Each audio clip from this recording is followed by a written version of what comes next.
Agents, you have 10 seconds.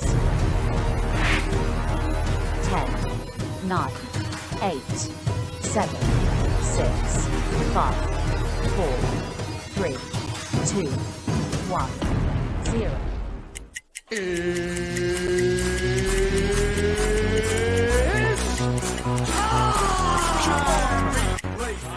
Second, 2 out, Palmero over the head of Jenks. Uribe charges, throws, out! And the White Sox have won the World Series. Open, Chicago with the lead. Chicago Bulls have won their 6th NBA championship. Under it, and to the middle with the 15, to the 20, breaks free of the 25, to the 30, to the outside, 40, midfield, 40, 30 to the coast, 20, 15, Hester 5, touchdown Bears! It's one goal achieved. The Chicago Blackhawks win the Stanley Cup. A little bouncer slowly toward Bryant. He will glove it, going to Rizzo. It's in time, and the Chicago Cubs win the World Series. What up, what up, what up? Welcome to Shawn and Maya in the morning on this TGI Mickey Ficky Friday. It's the weekend, baby. And I'm your boy, the SuperBack, Shawn Sierra. Thanks for tuning in. If you're watching us on Facebook Live, well, then I guess you found us on Facebook. And if you're not following us on Facebook, what? Listen, go to Facebook, type in Sports Zone Chicago, click the like button, and now you're following Sports Zone Chicago. Simple. But wait, there's more. Go to the show's page. Go to Shawn and Maya in the morning as well. Go to that page, like Shawn and Maya. And not only are you liking Sports Zone Chicago, but you'll also be liking Shawn and Maya in the morning. If you're watching us on our YouTube channel, excellent. If you're not subscribed to our YouTube channel, for real. All right, listen. Go to YouTube, type in Sports Zone Chicago. All right, click the subscribe button. And then click the notification button. That's the little bell right next to it. Okay, and that'll let you know anytime a show from Sports Zone Chicago is going live. You get it? Got it? Good. Listen, if you're watching us on our mobile app, well, that's what I'm talking about, baby. That's what I'm talking about. And if you don't know, you better ask somebody. We got our own mobile app, baby. Come on. What are you doing? Listen, wherever you get your apps from, and I don't care. I don't care if it's from iTunes, Google Play, Amazon, Walmart, Kmart, 7-Eleven, Zayre, Zemsky, Macy, Montgomery Ward, Venture, Woolworth, wherever you get it from. You go there, you type in Sports Zone Chicago, you download it. You take us with you on the go. So not only do you get Shawn and Maya in the morning 3 days a week, not only do you get our other live shows throughout the week, not only are they archived there like they are on Facebook and YouTube, but I'll tell you what, we give you a slew. And I mean a slew of articles, thanks to my man Clarence Council III. Big up to Clarence for keeping you abreast of all articles Chicago sports related. And listen, if you're watching us on our mobile app, that's what I'm talking about. What? If you don't know, come on now. Where you been? Where'd you was, man? Where'd you been? Come on, man. We have our own Roku channel. So listen. So if you have a Roku TV in the house, do us a favor. Download Sports Zone Chicago's tile to your television. All right? I mean, hell, we're live Mickey Ficky right now. Mickey Ficky now. We're live right there. All right, so put us next to Netflix, Hulu, Disney Plus, Prime, all that good stuff. Peacock, Paramount Plus, Stars, Showtime, which reminds me.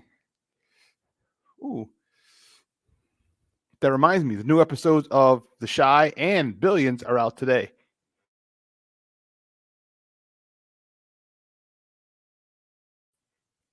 Pardon me.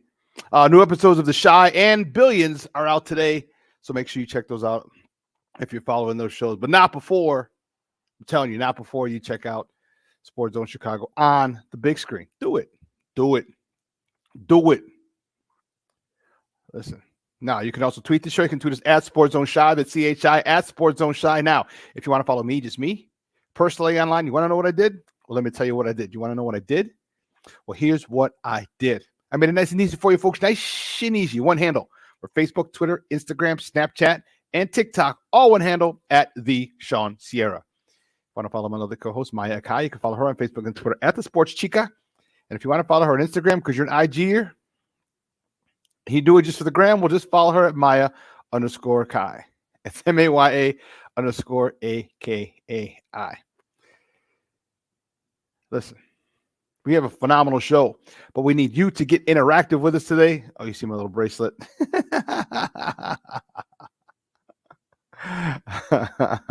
We need you to get interactive. So whatever platform you're watching us on, whether it's Facebook, whether it's YouTube, whether it's our mobile app, do us a favor.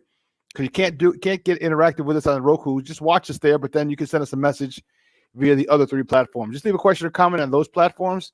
It'll show up here in the thread. And you know what? We'll put it on the screen and we'll incorporate it into the show. And that is what makes this the best Chicago sports talk show, morning show around. Is you. Your questions, comments, smart ass remarks. Bring them all, baby. All right, ain't nobody scared over here. We're big boys. And like The Rock said, don't sing it, baby. Bring it. And yes, let's see who we got in the chat line because it is jumping like a mother hubbard already today. Cornelia Squalls, what up, baby? Oh, yeah. Lavette Lee, she's in the house. Good morning, Ma. My man Vernon Fairley in the Mickey Ficky house. He's talking about Tony La Russa, the consultant of embalming fluid sales. You're a fool. You're a fool. My man Armando Emeterio Lara Jr. He's in the house. That's what I'm talking about. Happy Mickey Ficky Friday to you too, Mashawn. Thank you, Papa. I appreciate it. Man, it is my girl, Monica. Thank you, Mommy. How are you? Hope you're having a wonderful day. And I'll tell you what. My man, Luis Mejia, he's in the house. Rise and grind, Papa. And you know what? It's a great question. So if you follow me on Facebook, yeah, I probably look a little darker first and foremost. Well, I should put the light on here. Anyway, I had a chance to get away. I had a chance to get away for a couple of days. So I'm out in Sheridan, Illinois. All right, there's a resort out here in Sheridan, Illinois, about an hour away from the crib in Orland Park, so not a long ride, a quick drive. And I knew it was going to be hot. And, you know, I had the opportunity to come out and say, hey, actually, I had heard of this place before. Actually, I'd been here before. But I had a chance to come out. And I was like, it's going to be hot. Let's get moms out. Stay in a nice little unit and the outdoor pool. So I took her to the outdoor pool. And they have an outdoor and indoor pool. But you know, the doctor has been telling my mom that she needs more vitamin D, and she actually prescribed her. And I was like, you know what, let's get her out there. And I knew it was going to be 100, but I'm like, she's going to be in the pool. So I slapped down some SPF 5000 on her 4 times. Because if you know my mom, she's very pale skin. She's very fair skin, very light, very pale, like my grandmother was. So I threw a whole shitload of SPF 5000 on her, and she has a little bucket hat and sunglasses that she was pimping. Yes, Junior, it is the spot where there is a prison over here too. There is a prison over here. Yes. But funny, so we were in the pool yesterday, most of the day, a lot of the day, because I was doing some work earlier. We didn't get into the pool. I shouldn't say most of the day. We got in the pool about 3-ish. And first it took her a minute. She was just kind of getting her bearings because she hasn't been in the pool in a while. First, let's take it back. We had to go shopping because she doesn't have a bathing suit. So we were coming out here on Wednesday. We came out here Wednesday after the show. And so we're in Target. So we're in not Target, Walmart. And it's fall shopping. All right. They don't have everything's on clearance. So I asked, where's the bikinis and women's bathing suits? Like everything we have. So we're shopping. And we had a mix and match, and we're grabbing stuff I'm grabbing stuff. She's in the dressing room and she's like, oh, how's this work? I'm like, no, that's not good. So we had to go get her some more pants, some more bottoms, top. All in all, it was hilarious. It was like I was her personal stylist. And so we got here, and she didn't want to go in Wednesday, but she was in yesterday. So we got in after about 20 minutes. I was like, Mom, I said, why don't you just go in the water? Because she was just dipping her head under, completely. And I was like, I said, you know how to swim. It's not like you don't know how to swim. It's just glide underwater. She's like, oh, okay. So she was gliding on the water. That was it. That was it. She was gliding. She was gliding all the water like she was a shark. She's gliding all over the water. She was starving, and then we maxed. So it was good. I was glad we got a chance to get her out in the sun, in the water. So she had a great time. So this is where I'm at. I'm in Sheridan, Illinois, right down I-80. It's at about a mile away from, an hour away from Orland, where I'm at. So great stuff. I could really tell I got a tan, which was good because, man, I was in the sun. So it's good. But anyway, great show. We have a phenomenal show for you. Michael Felder, he works for Bleacher Report and Stadium. He's going to come on. We're going to talk Bears. He's coming on at 10 o'clock. The Bears host their final preseason game tomorrow over at Soldier Field. They host and I won't choke like the Buffalo Bills. And they're starting their squad. They got a squad over there in Buffalo, which headed by Josh Allen, Stephon Diggs. So there's a lot.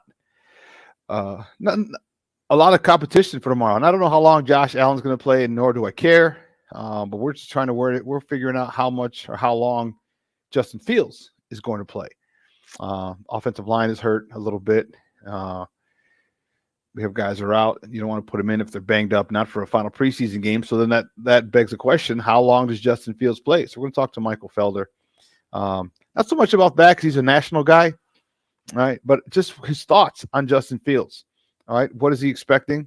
Is he expecting a big turnout or a very productive year for a breakout season for Justin Fields, like many people are? Many people in the NFL, many players are really expecting that from Justin Fields. Second year in the system, upgraded in the offensive line, upgraded in offensive weapons. So we'll see. We're going to talk to Michael Felder at 10 o'clock. We also got baseball talk. Cubs, Sox play tonight.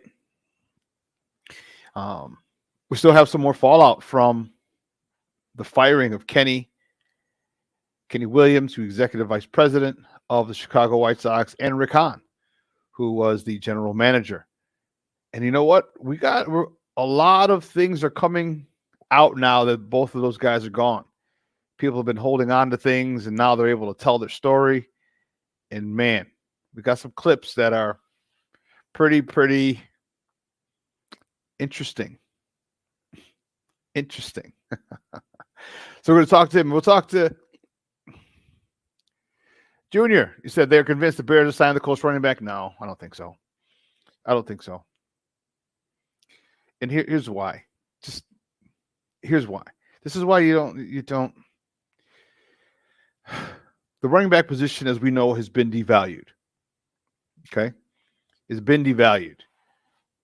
And no one's paying big money over a long term for a running back. Okay? Saquon Barkley might have screwed the pooch when I believe they offered him $14 million a year for a couple of years over in New York. He turned it down when he wanted 16. Well, now he's playing under the tag, which is only $10 million. So he'll be in the food stamps line soon. But why would Jonathan Taylor, the running back from the Colts, led the league in rushing 2 years ago, stud running back out of Wisconsin. He's in the final year of his rookie deal. He's going to want an extension. He wants an extension. Are the Bears going to be willing to give 12 to 14 mil for a running back? I don't think so. There's other needs that are pressing. I just don't think that Ryan Poles is. I don't want to say he's going to be responsible. I just don't think he's going to spend money. He's not going to spend money like that on that position. Not when you have Khalil Herbert, who's done a great job. All right. Not when you have a Deontay Foreman, okay, who is fighting for a long-term contract. He's another running back. He's a veteran, had a great year last year. He realizes his future isn't with the Bears. However, he could be auditioning for another team. So he's motivated. And then you have Rashawn Johnson, the rookie. Pardon me. The rookie out of Texas, who's trying to make his mark in the NFL. So you have running back, and they're talented. All right, they're talented. So it's not so for them to overspend on a running back. It doesn't. I don't see it. I'm not saying it can't happen or it won't happen. I'm just saying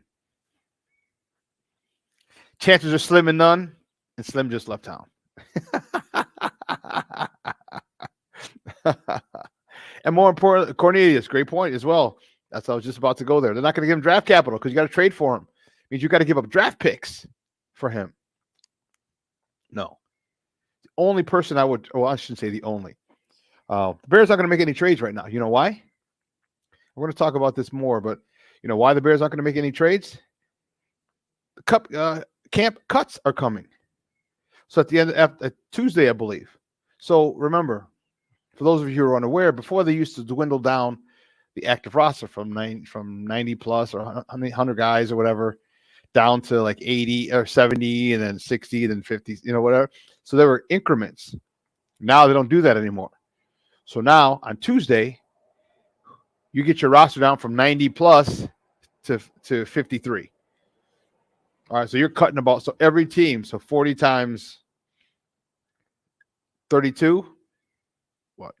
4, 0, 8, so over 1,000 players, 1,200 players are going to be on the street.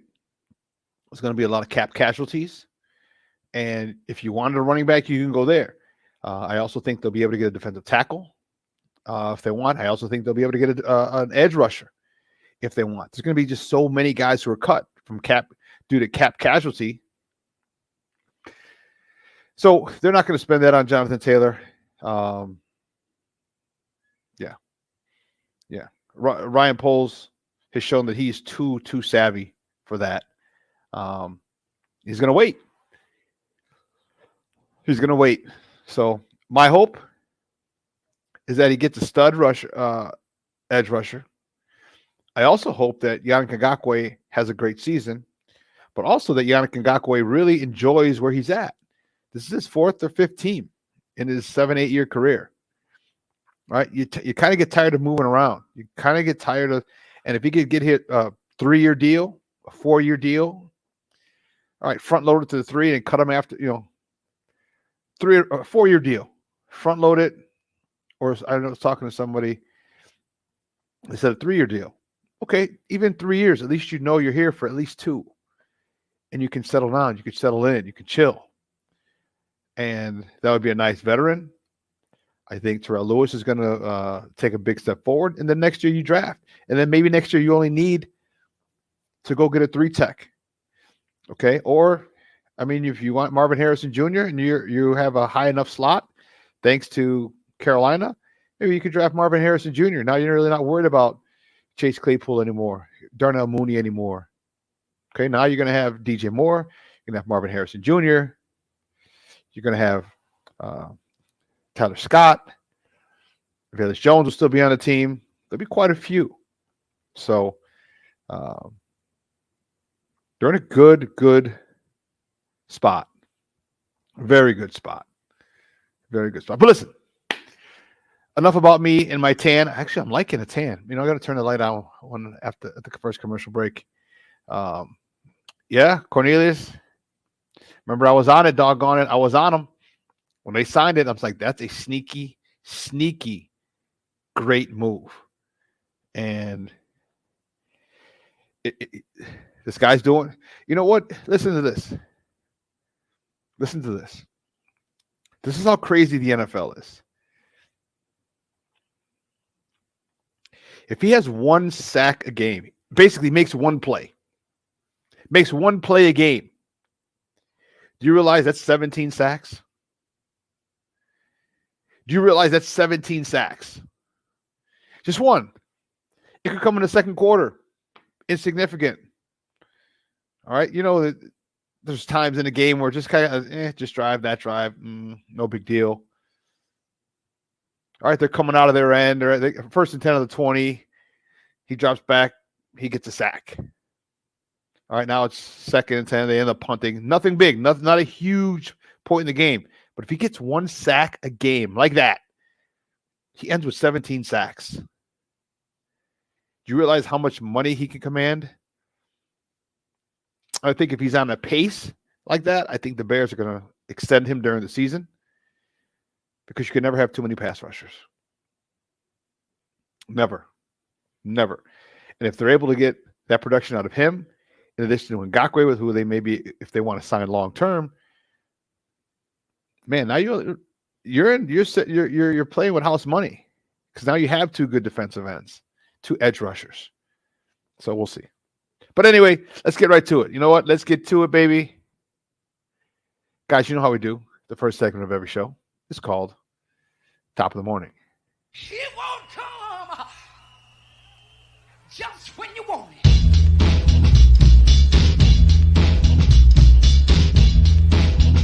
Top of the morning to you. Top of the morning to you. Top of the morning to you. See, which way do we go? Which way do we go? Which way do we go? Where do we start off with the top of the morning topics? Here we go. My White Sox. The White Sox, they fall to the Oakland A's yesterday, 8-5. Schultz was on the bump for the good guys. He got a no decision. He went 5 2/3, 6 hits, 5 earned runs, no walks, 4 punch outs. Andrew Benintendi 2 for 4 with a homer, his 4th, driving in his 36th and 37th runs of the season. My man, as you see, Lewis Robert Jr., who's 1 for 5 with a homer, his 34th of the season, driving in his 68th and 69th runs of the year. TA, who just got off of a suspension from his melee in Cleveland, was 2 for 5 with his 13th double of the season. Andrew Vaughn was 2 for 3, and Yoan Moncada was 1 for 4. You know, it's tough. Tough. You know, the White Sox, they host the Oakland A's again tonight. Dylan Cease is on the bump for the good guys. He's 5-6 with his 4.50 ERA. He's going up against Zach Neal, who's 0-0 with an 8.25 ERA. That game is at 6:10.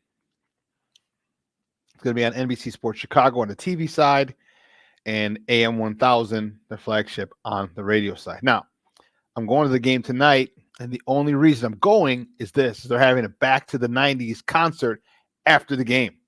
It's the only reason I'm going. The only reason I'm going.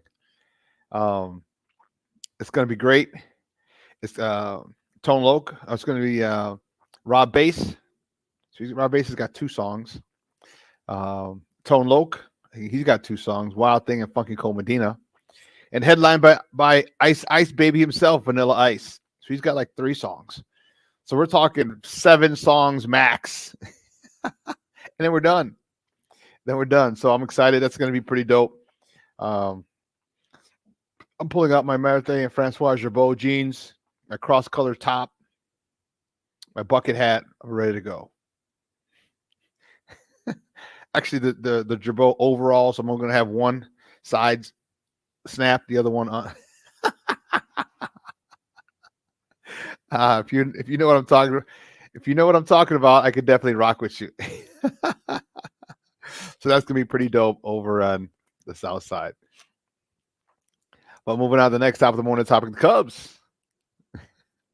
The Cubs with a big win over the Pirates yesterday, 5-4. And Justin Steele, he was on the bump. He got a no decision. He went 6 innings, 6 hits, 3 runs, 2 earned, 2 walks, 6 punch outs. Albert Alzolay, he got his 20th save of the year, and since July 1st, Albert Alzolay has led majors in saves. It's a good thing for the Cubs to have, especially now that they're in the middle of a playoff race, trying to get into a playoff run. They got a guy. They got a guy who can shut it down. All right, they've had a few too many losses. They had one against the Pirates. They had one against the Royals. They had one against the Sox. They shouldn't have allowed that to happen to them because of the fact that they're in the middle of this run.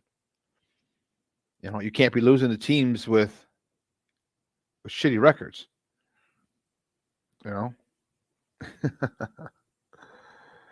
Man. I've not watched one White Sox game.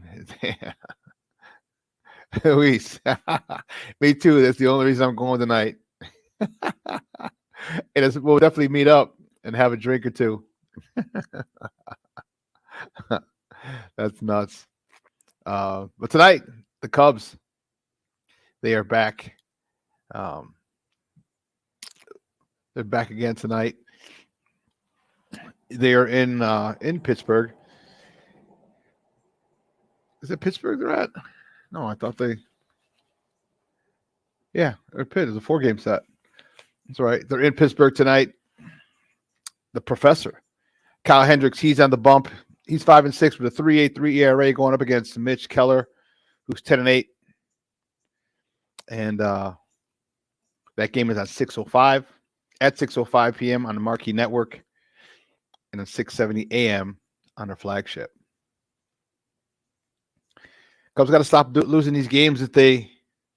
I don't care if you win by 1. I don't care if it's 10 innings. I don't care. You just have to keep winning. You just have to keep winning. And the stretch that you had, so you got 3 more with Pitt. You got to take the next 3. You got to take the next 3. The one loss to the Royals, 1 loss to the Sox. What did you lose? 1 or 2 to Detroit? Like you can't. That's gonna come and bite them in the butt if they miss the wild card or miss the division, winning the division by a game or 2. You can point back to this stretch of games that they're at right now, where they shouldn't have lost a couple of games and they did. So that's unfortunate for them. But hey, I don't know what to tell you. You know how I feel about the Cubs. And the next top of the morning topic, Sky. Excuse me while I kiss the sky. The Sky lose. They lost to the Las Vegas Aces. Yeah, Candace Parker's new team. She defected and left us. It's one of the super teams. The Sky and the Liberty are the 2 super teams that I assume that they will probably meet in the WNBA finals. Marina Mabry, she led the way with 22 points. Kalia Copper had 13.6 boards. Elizabeth Williams, 17 points, 9 rebounds. You know, the Sky have fallen to 13-21. Man.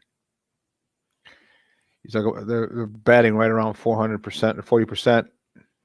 Their win percentage is about 400. Not good. Not good. You know how I feel about that. You know how I feel about what their coach did. Just bailing on them. I just think that was just a cowardly move. Not a big fan of his. They're going through a rough time. Nothing more, nothing less. They're going through a rough time. And hopefully they can get some talent in there to really be a force in the years to come. But as of right now, there's 2 super teams. All right. And I think that sucks.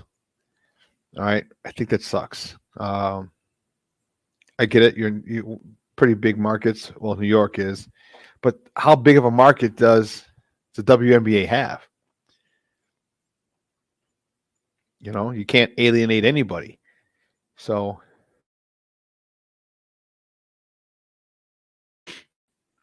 pardon me. You know, maybe because I'm sitting outside. And maybe that's why I was sneezing a couple of times. The fresh air, the pollen. I don't know. But anyway. The next top of the morning topic, the Bears, baby. I was supposed to go to this game, and I don't think I'll be able to make it now. That stinks. The Bears. And this man right here, Justin Fields. They host I Won't Choke Like the Buffalo Bills tomorrow, Soldier Field, 12 o'clock. That game is on Fox on the TV side and on AM 1000. Their new home of the Bears. And how much will this man play? We don't know. We're going to find out. But I'm excited. This is the wrap-up of the season. There's a lot of question marks. So because of the fact that some of his offensive line are hurt, Darnell Moore is hurt, Tevin Jenkins is out, Nate Davis has been, All right, Cody White here. Is he going to guard, to left guard? Is Doug Kramer? Because he's, I believe he started the last game. So what are you going to do with a makeshift offensive line? Are you okay with this makeshift offensive line in front of Justin Fields? And if you're not, how much does he play? The question is, and then if that's the case, how much does DJ Moore play? Because if DJ Moore goes down, guess what? We're right back in the same situation we were last year. So do you sit DJ Moore? Because you may not get Justin Fields a lot of reps. I mean, Justin Fields needs the reps. Okay. He needs the reps. So now it makes you look back at last week's game and say, well, should he have played? And I know they had 2 good practices, and I was a big advocate of sitting him. I'm not an advocate. I was okay with him sitting Justin Fields last week because of the practices that they had. But now that the injuries are piling up, if the offensive line was intact, then yeah, Justin would definitely play probably a half. But the offensive line isn't intact. So how long do you play him? Because God forbid if anything happens to Justin, well, oh man. We're going to Tyson Bagent? Yeah, probably not. PJ Walker? Trevor Siemian? So there's a lot of questions to be answered, a lot of decisions to be made regarding the game tomorrow. It's a meaningless preseason game. But it's a game where our quarterback needs the reps. Do you want to go in the regular season with the select amount of reps that he had? Okay, take your chances. Take your chances.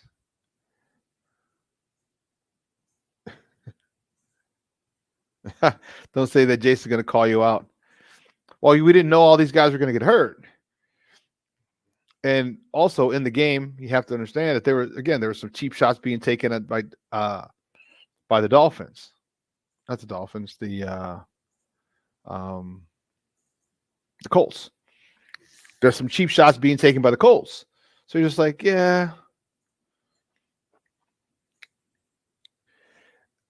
Let's see. Are you the only one concerned about an O-line with Kramer, Borum, and a one-arm Whitehair?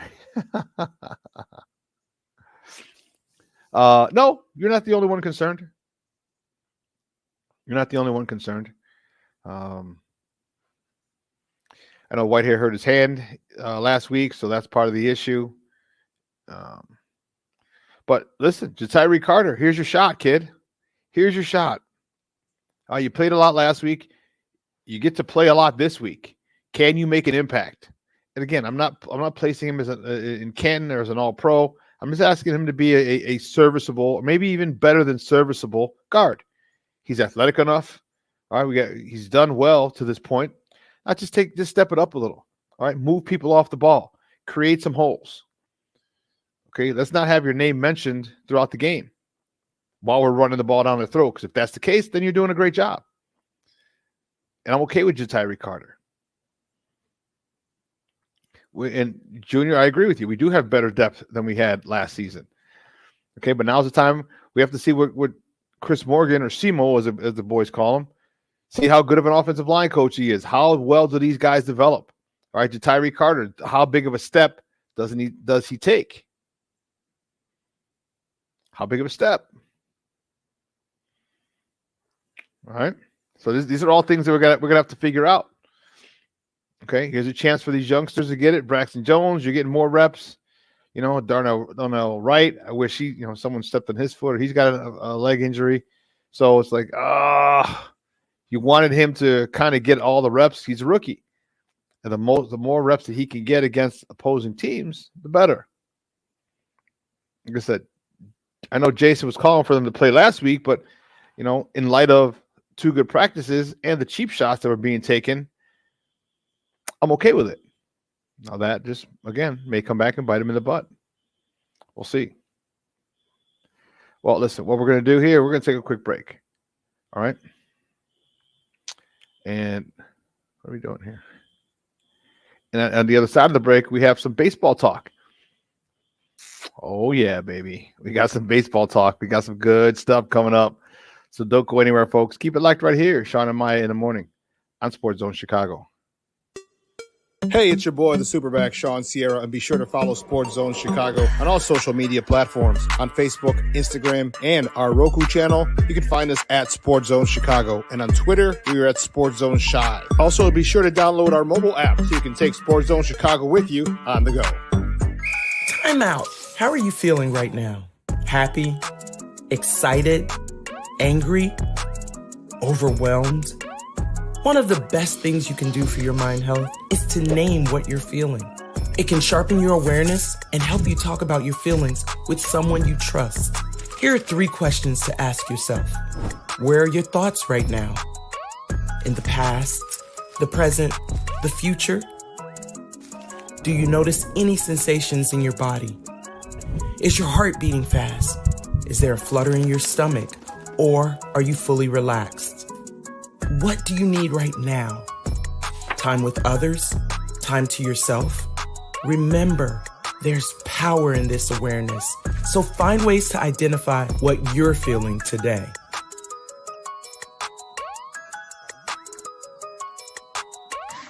Hi, guys. Hey. Hi, Megan. Hey, Jessica. Megan, you're a tramp. Ryan Fitch told me you guys made out. Everybody knows. He said your breath smells like garbage. And he almost puked. He says you're the most desperate girl he knows, besides your mom. How many boyfriends does she have anyway? Lots? Your makeup makes you look like a clown. That zit is huge, zit face. Ugly.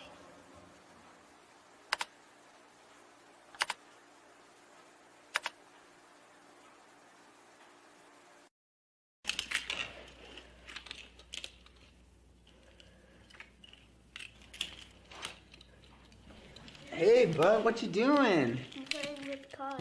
Cars? Can you show me what a car does? Whoa, whoa, whoa, whoa, whoa. Hold on a second. First of all, this is a school zone. So you need to put down your cell phone, stop texting, and let's get to driving. Now you're coming up to a stop sign, right? You need to slow down and stop before you hit that Y line. I want you to look left, right, left. You don't want to get hit by a car going on your left, and to your right to make sure you don't get sideswiped by a guy coming from your right. You're coming, and you see a crosswalk. You better slow your horses down, because the #1 rule of driving is always yield to pedestrians. Now stop, pull over, and you are done driving. Gosh, what do they teach you kids in school nowadays?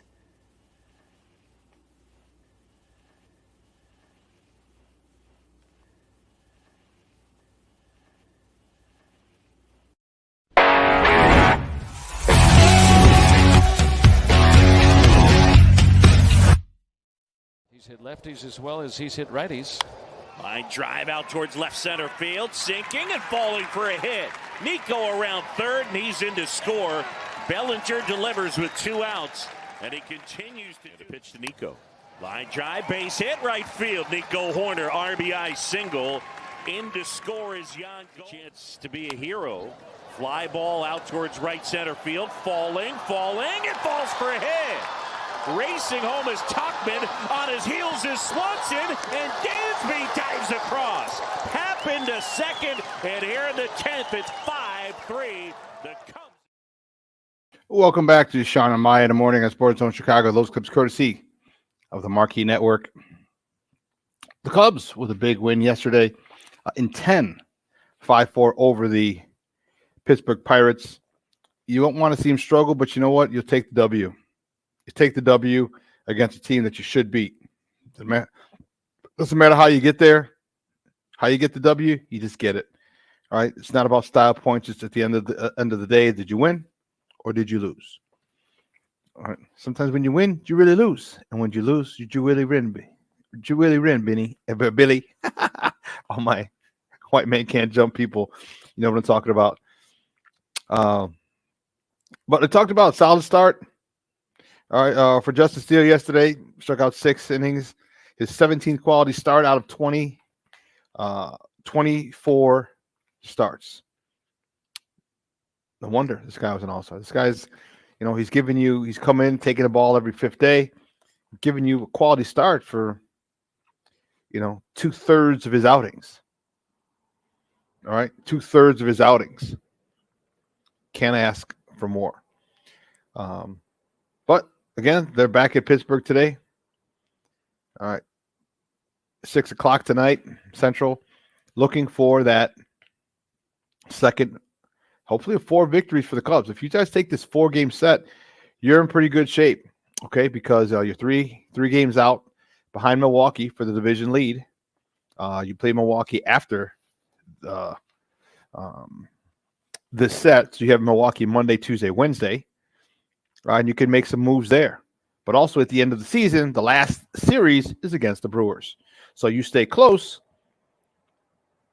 You're going to be fighting most likely for the division title the final weekend of the season. And I'll tell you what, that's what makes baseball fun. If you're a Cub fan, enjoy it. All right, you're playing meaningful baseball now. You're playing meaningful baseball in late August, early September.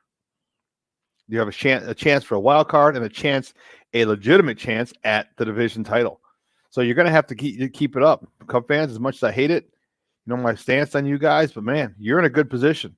All right, you're in a good position because you have a lot going for you. You have,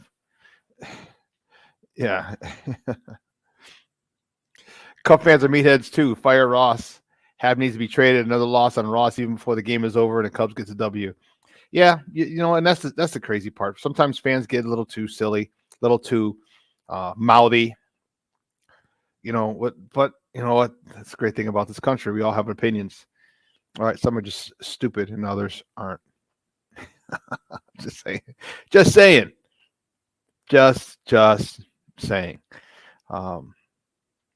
The professor, he's on a bump tonight. No, it was last night. Who's on a bump for those guys? Is it tonight? I just told you guys who's on a bump for the Cubs. No, it is tonight, the professor. Can he have another good outing? He's 5-6. He's had a couple of good ones, a couple of rough ones. What outing do you get from the professor? It's a big game. I mean, every game, for all intents and purposes, for the Cubs is big.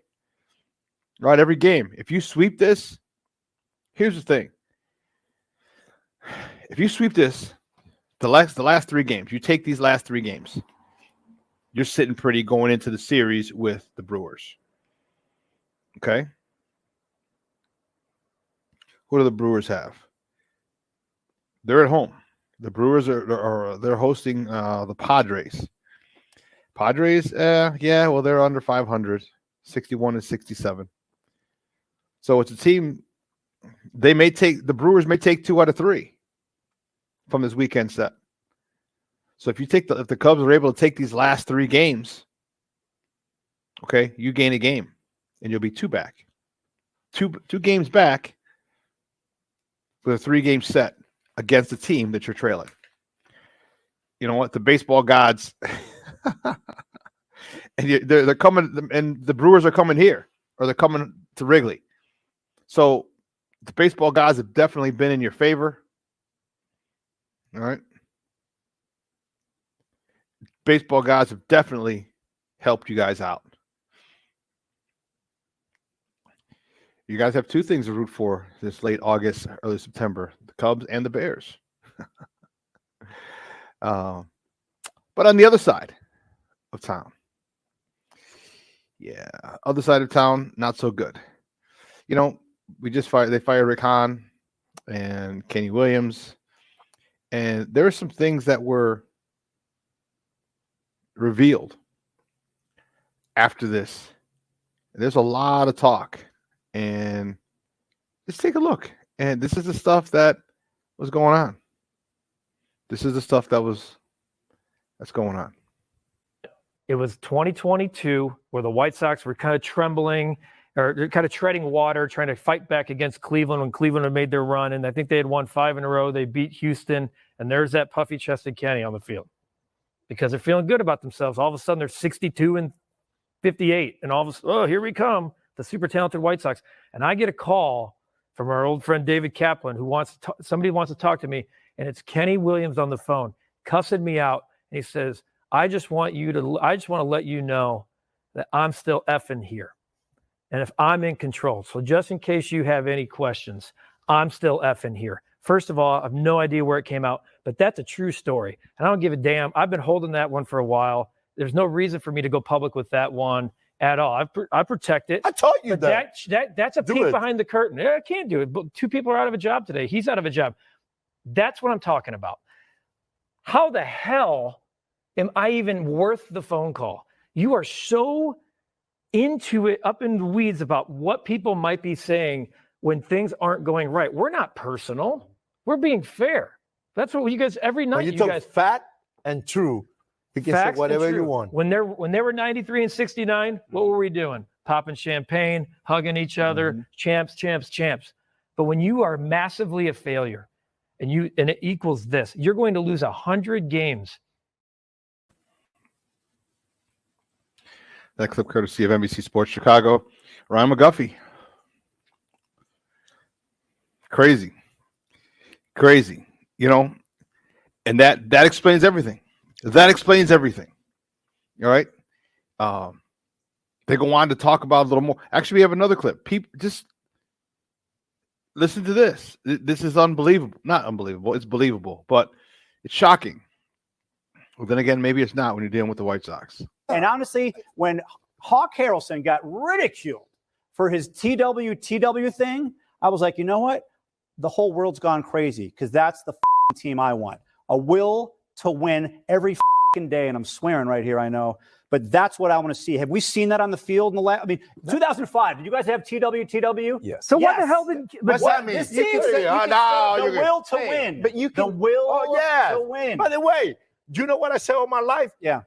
Good team win games. Yes. Horseshit team have meetings. Right. Yep. Okay. So here's the thing. Yohan Moncada. I know he doesn't speak very good English. I would find someone before I made that trade. Okay. Or even if you make the trade for Yohan Moncada, before I give him all that money, what's inside him? Does he have the will to win? That's why I criticize Kenny. You know why? Me because too. Kenny is the one always seen that. Yeah. Kenny before side, look people in the eyes, see what they have inside. Yes. Other son, this I don't know. I wasn't here when they signed those guys, but oh my God. I say a lot of people talking about Jerry not spending money. He did. They spend money with the wrong people. Wrong people. Way too much. No, we could sit here and debate and argue that those character traits, perseverance, humbleness, dedication, purpose, those matter more than the talent.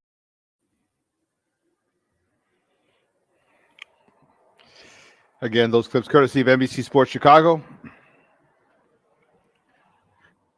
Now we see what a shit show it was.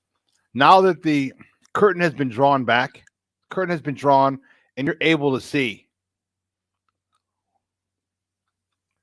I am not surprised.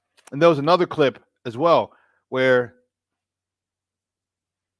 Kenny was still making the deals. Kenny was still making the deals.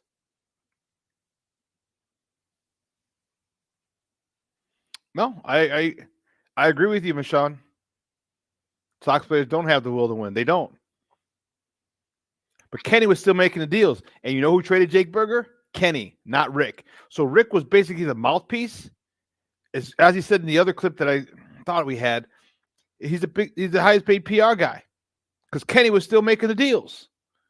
That was the Kenny Williams trade of Jake Berger, not Rick Hahn. See, I don't, and there was something wrong about that trade for me too. Because I was like, wait a minute, why would Rick Hahn trade his guy? This is a guy you drafted, you developed, you stuck by him through 2 torn Achilles. Only to trade him? That didn't make sense to me. But I'm like, okay, maybe he's trying to get as much value for anything you want, for anything that people wanted. It just didn't sit well with me. And now that we figure out that Kenny is still making the moves, now we see. That was a Rick Hahn. That wasn't a Rick Hahn move. That was a Kenny Williams move. So Kenny Williams was literally still the general manager. And Rick Hahn. So this is why if you know, when they kept saying, and I thought this was really, really, really, really, really weird. Notice the last few years, they kept saying it's been a team decision. It's been a group decision. We all talked about it. We all did this. No, if you're the GM, you make the decision. You don't have to talk to anybody about it. That's your decision. As a GM, you make the call. And if there are enough bad calls, then the vice president, executive vice president, then he fires you. But everything was a team decision, a club decision, organization decision. In other words, it was Kenny, and we had to go along with it. That's what that was. Get these young guys under contract. It was Kenny. That's who that was. You know, and we'll get more clips. Make sure I have Steve-O get those up. The one where he talks about this is more clips. And this is crazy. This is just crazy. And Sox fans don't deserve this. You're being lied to about the power structure, who's making decisions. And for him to call Ryan McGuffey and say, I'm still fucking here, I'm in charge, and tell him that, the ego, the arrogance. Again, I am forever indebted to Kenny Williams, as Sox fans should be, for bringing us that 2005 World Series. You know how I feel about Ozzy. You know I love me some Ozzy. But it doesn't mean that I can't be angry at Kenny Williams for what he's done since. It doesn't mean that, because you know what? I am. And Rickon, you can just move to the side because you have nothing to do with this. So all those trades that Kenny got, we thought were Rickon, it was Kenny Williams. So again, great job acquiring talent, but what about developing it? What about developing the talent? And then you're bringing Chris Getz in to be the director to be your GM. And we haven't developed anybody. The last person I shouldn't say the last person.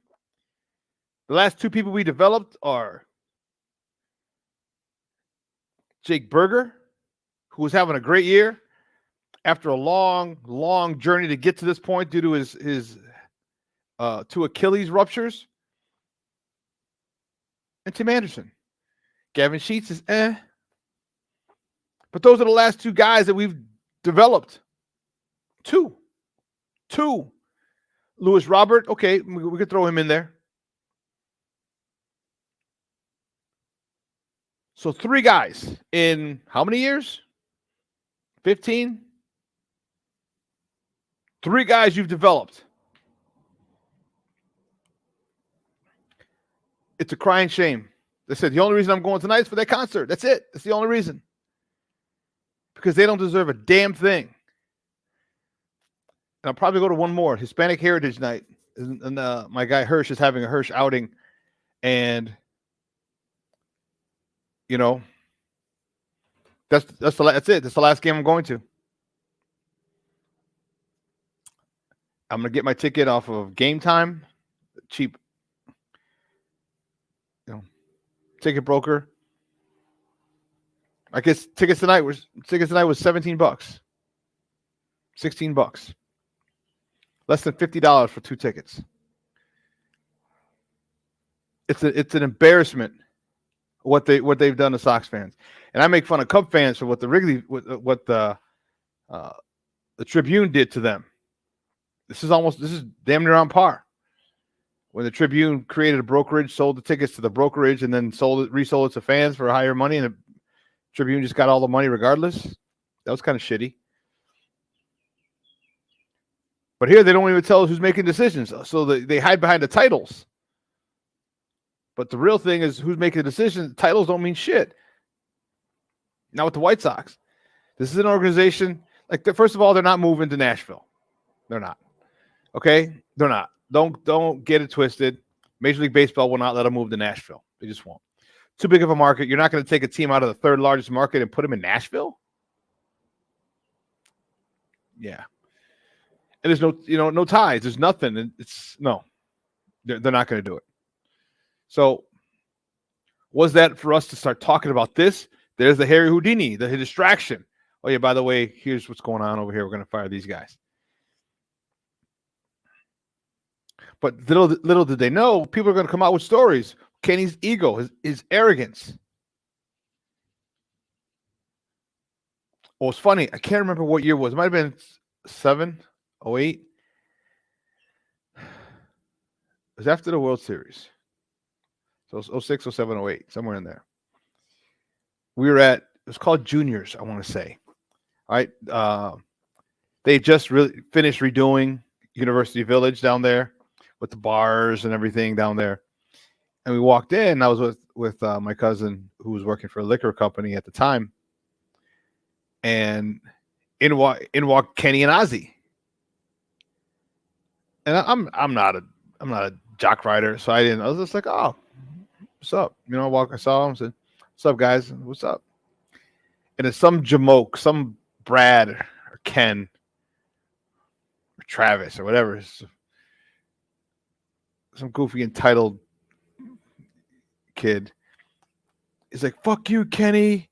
Said something or other, just kind of bashed him verbally. And Kenny looks at Ozzy. He's like, let's get out of here. And they left. It was that quick. They were there for literally 2 minutes. And that was my only interaction with Kenny. I met Ozzy plenty of times. But I just thought that was pretty funny. So where do we go from here? Where do we go? All right, you're going to run it back with a lot of players because how many people are going to want to trade for Yoan Moncada's $25 million contract? None. How many people are going to be even offered the chance to give you a package for Lewis Robert? And if you give it to him, you're an idiot. So we got Lewis Robert back. How many people are going to want Eloy? Not very many. Maybe a couple. Put him at DH. So you may be able to move him. But if you can't, now you got him back. TA, what's his situation? Do people want him? Is he in the last year of his contract? Do you want to deal with him? Maybe if a shortstop gets hurt. Right, if a shortstop gets hurt, then yeah. And what's awesome? They were talking about Ozzy said he would manage this team. He said, but if they call me, we're not going through an interview process. It's basically he said it's to give me the job and to talk how many years and how much per year.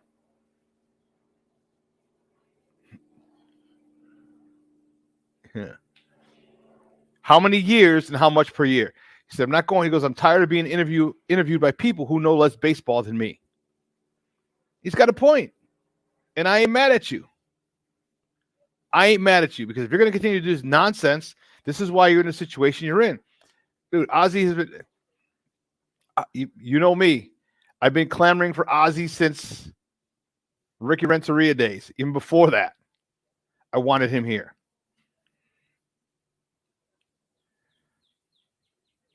Ozzy will get these guys right. And you talked about it. Ozzy's going to make these guys play. If you don't want to play, you're out. Period. I don't care what your contract is, what your name is, how many All-Stars you have, how many Golden Gloves you have. It doesn't matter. You're out. You don't play. You don't bust your ass for me. No problem. I'll find someone who will. Ozzy understands. I thought that was the best thing. He says, great teams win. Horseshit teams have meetings. Where's the lie is the question. Where is the lie? All right. You can't stop having meetings. It's ridiculous. Play better or get moved. It's that simple. It's literally that simple. Well, listen, we got to take a quick break, and on the other side of the break, we're going to welcome my guy, Michael Felder. He does work for Bleacher Report. He also does work for the stadium. And we're going to talk a little Bears football because I'm excited about not so much tomorrow. Tomorrow doesn't really mean shit, but I'm excited for the season. I'm excited for a possible breakout year for my guy, Justin Fields. And I want to get a national perspective. All right, because we're inundated with local guys. You got the contrarians. Well, Justin Fields missed a pass. He should be fired. Like, come on, dude, relax. He missed an open receiver. He should burn in hell. Like, guys, take it easy. All right, but we're too sensitive because everyone wants clicks. But I want to get a national perspective on Justin Fields because I'll tell you what, a lot of players in this league are worried about Justin Fields. A lot of defensive coordinators are worried about Justin Fields. So we're going to get a national look at our Bears and Justin Fields on the other side of the break with Michael Felder. So don't go anywhere, folks. Keep it locked right here. Shawn and Maya in the morning on Sports Zone Chicago.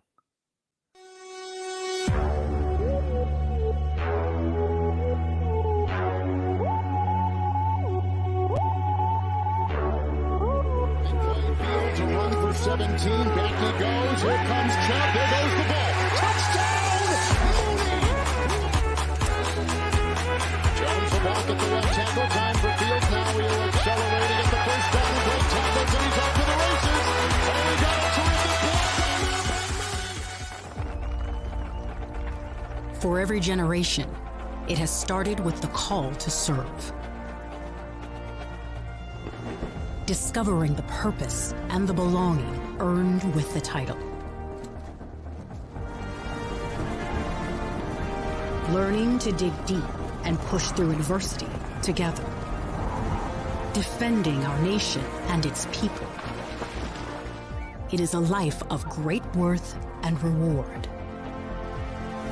But Marines are never really finished serving. Their commitment comes full circle, visible in communities across our country. This is Semper Fidelis, always faithful, always Marine, marking a path for the next generation. So I've come up with the family emergency plan. Great. What is it? It's difficult to talk about, so I'm not telling you. How will we know what to do? You won't. I'm so glad I won't have to remember anything. And me too. Thanks for this, sweetie. Talk to your kids about who to call, where to meet, what to pack. Search Ready Kids at nyc.gov or call 311. This year, my mom got me the perfect bag for back to school. These colorful binders help me stay organized. These headphones are just what I need for studying. These new sneakers are just what I need for the new year. This jacket is a real must-have. My parents got me the skateboard I wanted. It's pretty cool. These scissors really come in handy in art class. These colored pencils, too. These new socks, they can be a real lifesaver.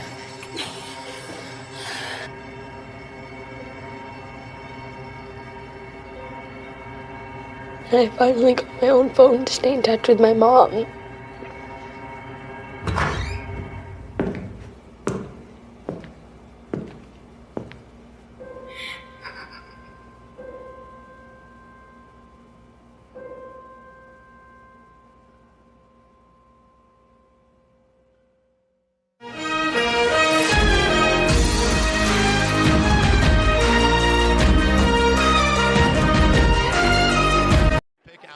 Central.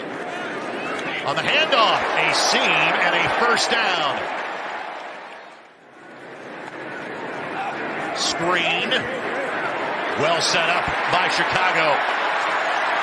It'll be a first down against Stewart on to make the play. Games last year for the Colts on third down. Bagent going to look to run. Bagent dives and scores. Going to try to throw it in. We have a big gap in the rush lane between Johnson and Mohammed. I mean, it's big enough to drive a truck. Well, you know, anytime you keep score, it really doesn't matter when it is. You want to win it. There's no doubt about that. Good return by the Bears. Ball comes out late. Welcome back to Shawn and Maya in the morning on Sports Zone Chicago. Those clips courtesy of CBS. Those were the Bears last week against Indy after a couple of preseason game number 2 after a couple of joint practices during the week. They got a little chippy. They held Justin Fields out of that game. Interesting. And tomorrow is the final preseason game of the year. And I'm excited, man. I am very, very excited about this upcoming season. All right, there's a lot of people who have a lot of negative things to say about Justin Fields. And that's fine, and somebody just call me a homer, and you can do that, but I also know football, and I also understand I'm seeing what's being done here with this Bears organization that is going to make them a winner soon. All right. So I want to get a national, a national perspective. Guys I love are local writers, all right, and bloggers and guys who cover the Bears. But I want to reach out to my guy and get a national look, a national view, 10,000 feet above the earth, and just kind of see with an unbiased eye. He works for Bleacher Report and the Stadium. You can find him on Twitter at In the Bleachers. Guys, it's welcome back to Shawn and Maya, Michael Felder. Michael, what's up, Papa? How are you? I'm doing good, man. How are you doing, man? Look at you, that goatee. You looking tight, man. Dude, can I just tell you, I hate this thing. I hate it with a passion. And every single one of my female friends and everything like that, and they're like, "Oh my God, you look so sophisticated. You look so handsome." I'm like, I freaking hate this thing. But you keep it going. You keep it going. My dad has the same one. Like my dad's got that same tight look, and you know what my dad hates? He hates this big, like the big beard. He's like, no. You're not gonna get a job. I'm like, this is part of who I am, Dad. I'm gonna keep it. Dude, you know what? So I keep it under protest. We all got to do what we got to do. Got to do what we got to do. I hear you. So man, my Bears, we're poised, and maybe it's just me because I'm a homer, but I do try and give an unbiased look. Our Bears are poised for a big breakout year. Talk to me about what you see with my man Justin Fields. Justin Fields is in the same offense for the second consecutive year now. So he doesn't have to learn a new offense. Now he's got a number one receiver in DJ Moore, a legit number one receiver. Dude, 5,000 yards in 5 years. 12, 15, 18 quarterbacks he's had at that particular point. Still had three straight 1,000-yard years. We saw the first play that he was in at the preseason game was a hitch. It was a screen and took it to the house. This guy is legit. Talk to me about how you think Justin Fields is going to be with the improved offensive line as we drafted Darnell Wright from Tennessee, the upgrade in the wide receiver, and the not having to learn a new offense again. Talk to me about your thoughts this year. So there's a couple different levels here. First one, DJ Moore. I'm from Charlotte. I live in Charlotte, and seeing DJ Moore continue to be successful, that's huge to me because obviously he was a Carolina Panther before the big trade. So I think that's on level one. You also have Chase Claypool, so you've got some weapons. You've got guys that can make plays. I'm excited for Velus Jones. He's someone with crazy speed that should be able to take the top off the defense if he gets a shot to really just do one or two things and be a contributor in that element. You mentioned the offensive line. I think the offensive line is what we've seen showcase more than anything in these couple preseason games that we've seen. I know we got the third preseason game coming up, but I think the offensive line has spoke more than anybody else, which is we're going to be better. Obviously, we have Cody White here. I love Darnell Wright. I love Darnell Wright coming out of high school, a kid that ended up going to Tennessee, and I love what he was able to do. The big thing for me with Fields is, and there are different approaches to this, and my primary thing is college, but I am doing the NFL as well.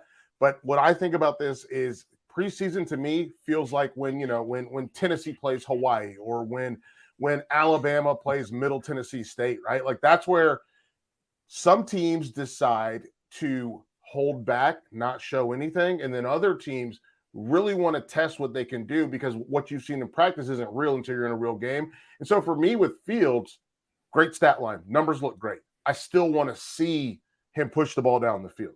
I love that he stayed in the pocket to create that play, but that play was drawn up already. The running back screen. The DJ Moore screen as well. So it's not a knock on Fields at all.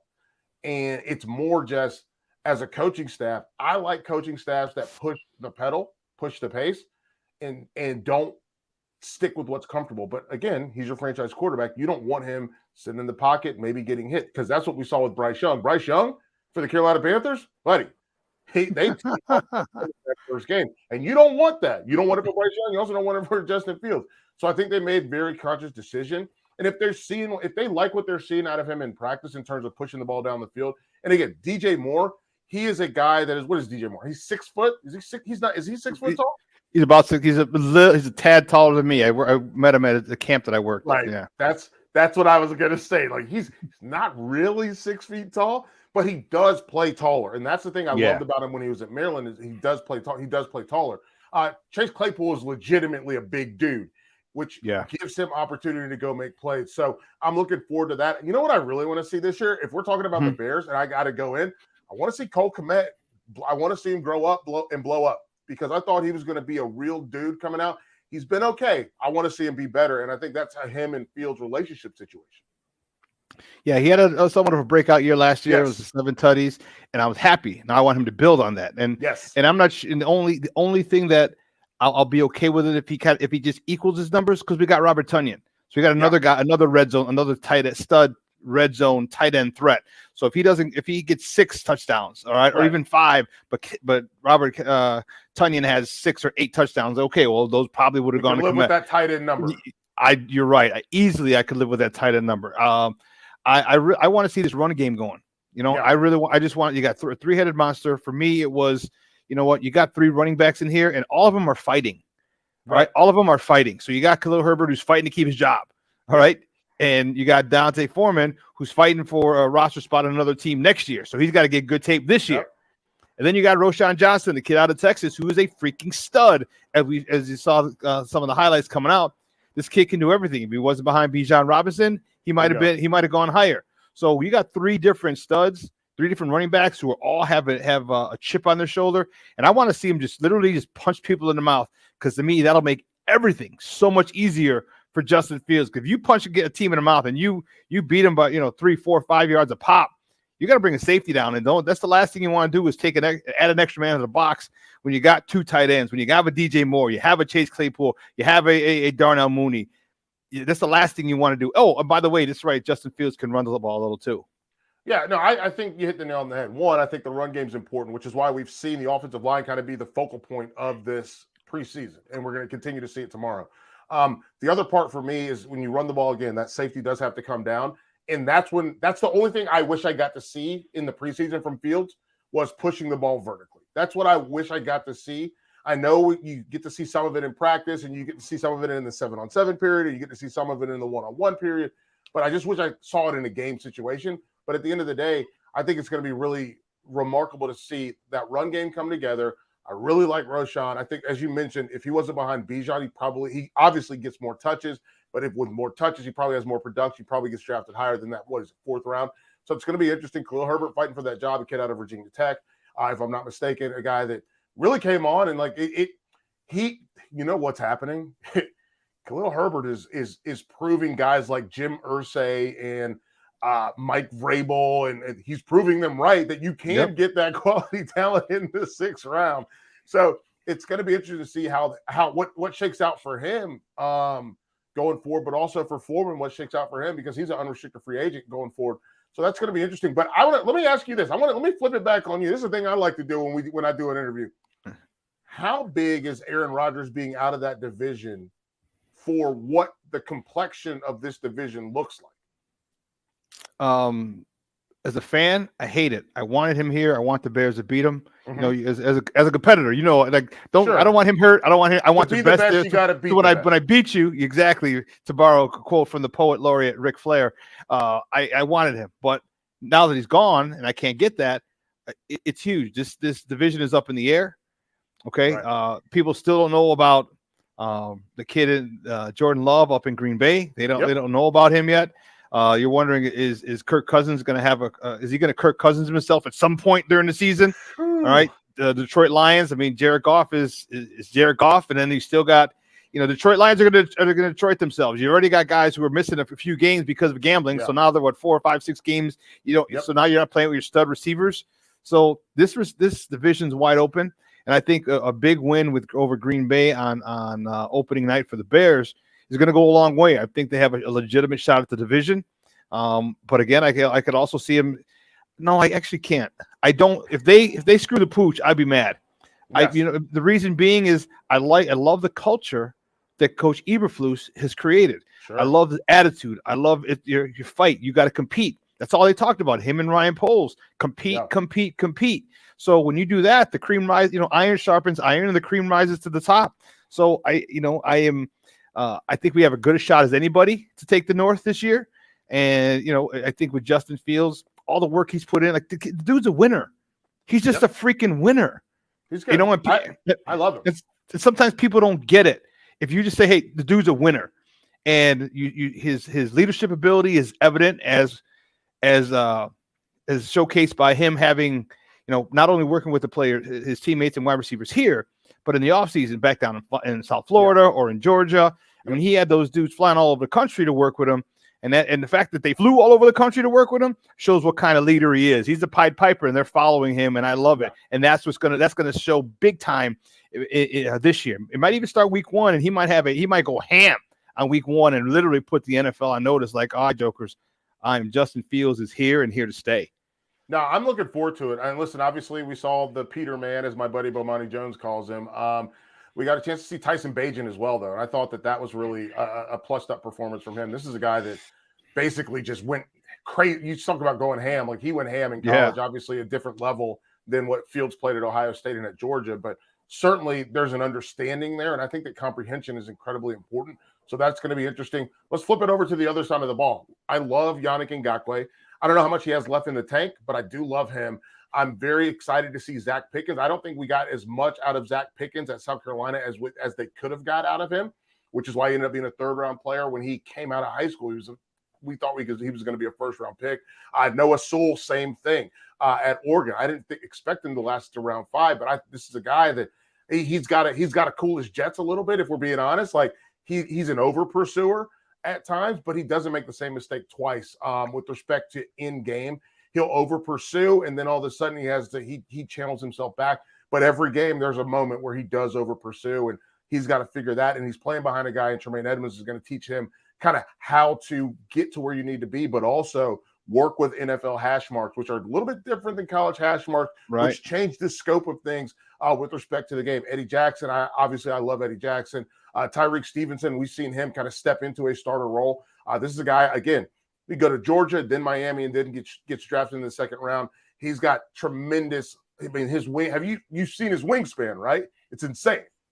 Yeah, it's crazy. And you mentioned a whole bunch of players, but I'll start with Zach Pickens. Zach, he seems further along than Javon Dexter. Javon Dexter's still not penetrating. He's still kind of in that two-gap style that he had to do at Florida. And we're calling him Sack Pickens up here. SACCH, Sack Pickens. He had a nice sack last week.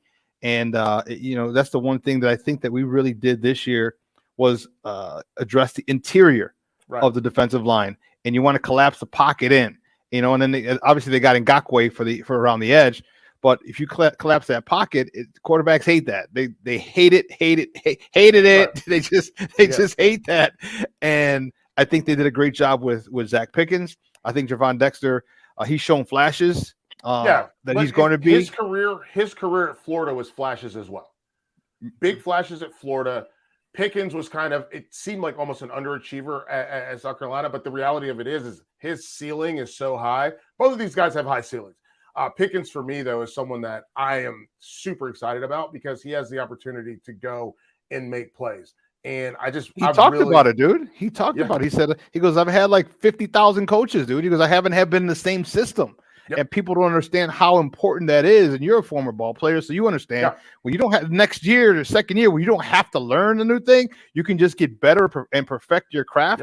It's so much better. And that's the thing about Zach. He doesn't have dudes. And remember, he talked about it, and he's looking to be one of the best defensive tackles we've ever had. And you know what? Godspeed, kid. I could up all the power to you because we're hoping you do become one of those guys.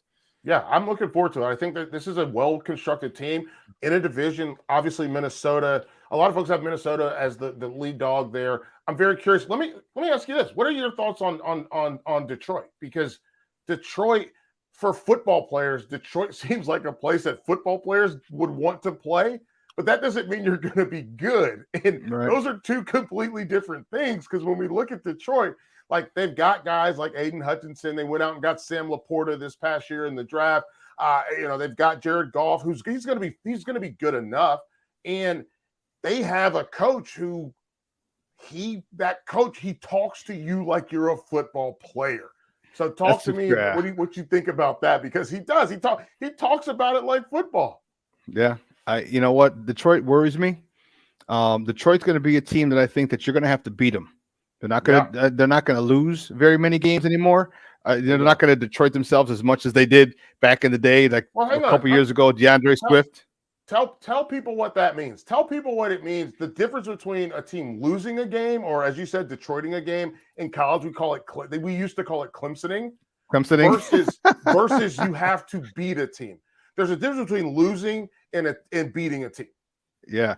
So Detroit. So 2 years ago, Detroit driving down the field, where they're down 4 or 5. Right. DeAndre Swift in the end zone, touchdown. It drops it wide open, open touchdown. All right, they lose a game. That's losing a game. That's losing a game. It's right there. Just catch the ball and you win. Cheap penalties, late hit on the quarterback, offsides on a third down when you're on offense. False start. Third and 1 now to 3rd and 6. 3rd and 3 to 3rd and 9. 3rd and 8. Big difference. Those are the dumb things. Stupid penalties. All right. 15-yard personal foul penalties that extend the drive, get a team closer into field goal range. That's losing a game. When you get a team and I think Detroit's a team you're going to have to beat, is they're not going to do very many of those things anymore. You talked about Dan Campbell, and he's football. He talks football. It's very cliche-ish, and a lot of people will make fun of it. Sure. But that's what you want. That's exactly what you want. That's the kind of coach you want. That's the kind of guy that guys are going to literally run through a brick wall for. And you know, he's building a tough team. I do think that I don't know if they're ready yet. They concern me, but I think the Bears, with the advantage of quarterback play, the advantage at running back. I don't know about receiver. Once Jameson Williams comes back, they have a stud squad. They have a nice wide receiver room up in Detroit. But I think the defense. I think this defense is going to be a little better. So Detroit's going to be a team. They're not going to shoot themselves in the foot anymore. All right, they're not. You're going to have to beat them. You're going to have to make a 3rd and 3. All right, and drive it down to extend the game, to put the game out of reach. You're going to have to do that. They're not going to jump off sides. All right, to give you a cheap 5 and now the game's over because now they can just take a knee. They're not going to do that anymore. All right, you're going to have to go down. You're going to have to get that first down. You're going to have to get that touchdown. You're going to have to kick that extra point. Kick that field goal. You're going to have to do that to beat them because they're just not going to lose it. And if they lose, it'll just be due to talent.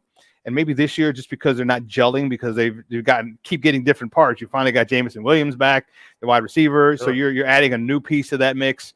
So Jahmyr Gibbs, even David Montgomery, former Chicago Bear running back, who's going to have a lot of a big chip on his shoulder when he plays us. So they concern me. They do. But that's a team that you're going to be in a battle. You're going to be in a battle. So I welcome it. I got a lot of friends from Michigan that I can't wait to talk smack to. And, I just don't want to lose to those guys. Yeah, I know. I feel you. My wife's from Michigan, so it's going to be she's a recovering line. Go blue or go green? Is she go blue or go green? She's go green all day. I found that out the hard way when I was in broadcasting school. One of the girls went to Michigan State, and I didn't realize she was from Michigan. I was like, "I'll go blue." And dude, she shot daggers out of her eyes. I was like, "Whoa, sorry." She goes, "Go green." She hates it. We go to a pool. We go to the pool. We got a neighborhood pool over here that we go to. That there's a guy that went to Michigan, and he saw her with the Sparty Cup, and they're friends because they both know like the lay of the land, but they argue about Michigan State all day. And listen, I can tell you guys, anybody listening that went to Michigan State, it's going to be a rough year. Y'all paid Mel Tucker $90 million, and it's going to be a rough one for y'all. I got to hop off, my man. I got to get ready for another show, but this is always good. Anytime you need me, you let me know. Michael, I appreciate it, man. Thank you so much. And before you go, do me a favor. Let everyone know where they can find you and your work online.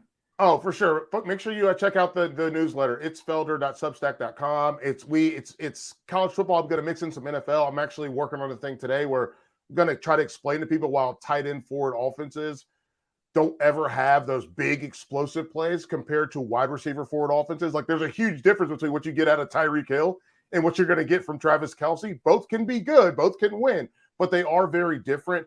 And so it's felder.substack.com. You can find me on right now, it should be out. College Sports Now via Learfield.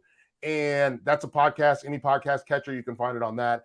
And 2:30 today, you know this, I'm on Stadium, Inside Football. I'm working with Devin Gardner today, former Michigan quarterback, actually, speaking of Go Blue. And I'm also, do I have anything else? Bleacher Report. Every other week I do a live show with Bleacher Report. We kind of hit on the topics at hand. We're going to preview next week's upcoming week 1, because week 0 is kind of like a real soft open. Yeah. Michael, great stuff, Papa. I'll reach out again throughout the season, man. I appreciate your time. Sounds good, man. You take it easy. All right, now. Guys, that's Michael Felder. He works for Stadium and Bleacher Report. Great stuff, as always. And, man, he's excited. He's thinking the Bears have a good shot, with DJ Moore, a guy he's looking at, going to keep an eye on because of his connection. He's in Charlotte, wants his success to continue. Bayless Jones, he mentioned, there's a guy who had some issues and looking to probably do 1 or 2 things and that can contribute. So I'm looking forward to the season as much, if not more, than he is, because of the player's name, because of the opportunity that arises. That's the one thing. The crazy part is, see, people who haven't played they don't get it. All sports are finite. Let's just get that. But football is a lot. The finality of football can happen at any time. Okay, it could be a torn knee, it could be a messed up back, a neck, all right, a myriad of things could end your career like that. It's not so much like that in baseball. Okay, not so much like that in basketball. Hockey, maybe. Okay, same thing due to the physicality of it.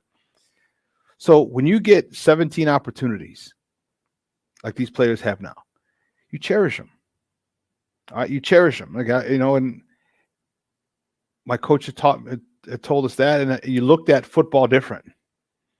You look at it different. He's like this when we were in college. Coach Duffner, great coach. He's with the Bengals now. I think he's with the linebacker coach for the Bengals. He talked about you only get 11 shots. We only played 11 games at the time. 11 shots and it's over. He goes, think of all the off-season work you do here, weightlifting, running, morning workouts. You go home, continue to lift, continue to run, come back for training camp for 11 times. It goes fast. And if you get injured, less than 11 times this year. And as those years pile up, you get every year in the pros, you get younger kids who come in. Every year you keep getting another 21, 22-year-old kid who's looking to make a name, looking to take your job. So for me, the finality of football and the small amount of games that you have is paramount. Right? So this Bears team, hope they seize the moment. I hope that they realize that they have a great thing here. And I want them to continue to do well and just play. You know what? We talked about, we showed you the Sox clip earlier, the will, TWTW, the will to win. Just play like with the passion and love that you had as a kid, and everything will work itself out. Okay. And I love the fact that the culture that the Bears have under Coach Eberflus and General Manager Ryan Poles, if you don't have that desire, first of all, you're not going to be here. And if somehow you fool them into making them believe you have the desire, and then it comes out later, or it's evident in your practice, in your preparation, that you don't have the desire, they have no problem getting rid of you. They have no problem. That's the culture. That's a winning culture. That is what takes teams to the playoffs, deep into the playoffs, to the Super Bowl, and hoisting that trophy. So the culture, the leaders on this team, it's something that I enjoy a lot. I'm enjoying a lot, I should say. And I think you are too. So we'll see tomorrow, final preseason game. And I'm looking forward to it. It's going to be fun. But let's take a quick break. All right. On the other side of the break, we have a couple different ways to go. One, we'll talk a little high school football. Okay. And then we'll have some other stuff we can discuss. All right. So don't go anywhere, folks. It's the final break of the show and the final break of the week. So don't go anywhere. Keep it locked right here. Shawn and Maya in the morning on Sports Zone Chicago.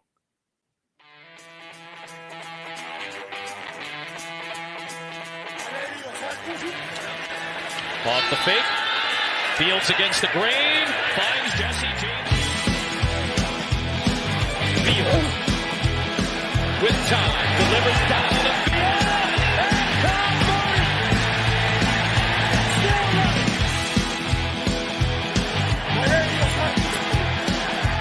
Fake one way. Fields stumbling. Trying to cut it back. Justin Fields making magic happen. There goes Fields. Touchdown.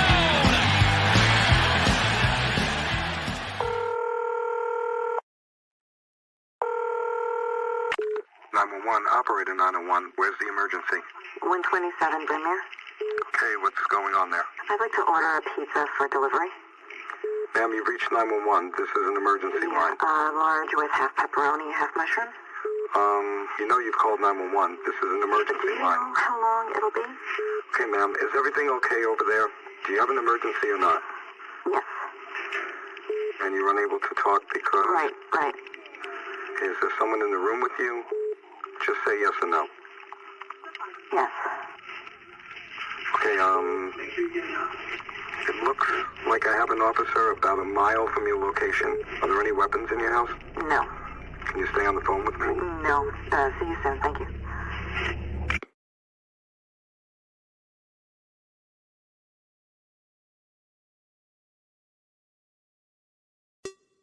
Hey, it's your boy, the SuperBack, Shawn Sierra, and be sure to follow Sports Zone Chicago on all social media platforms, on Facebook, Instagram, and our Roku channel. You can find us at Sports Zone Chicago, and on Twitter, we are at Sports Zone Shy. Also, be sure to download our mobile app so you can take Sports Zone Chicago with you on the go. When I'm flying, I put my helmet on, my visor down, my mask up. You don't know who I am, whether I'm African American, Asian American, Hispanic, white, male or female. You just know I'm an American airman kicking your butt.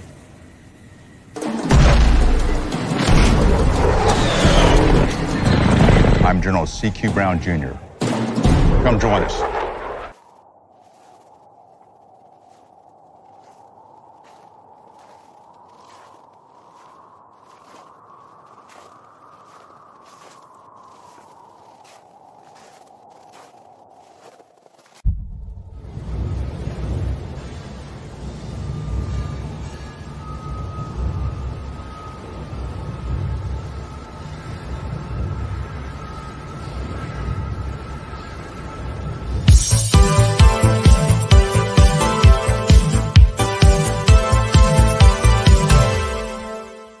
He's hit lefties as well as he's hit righties.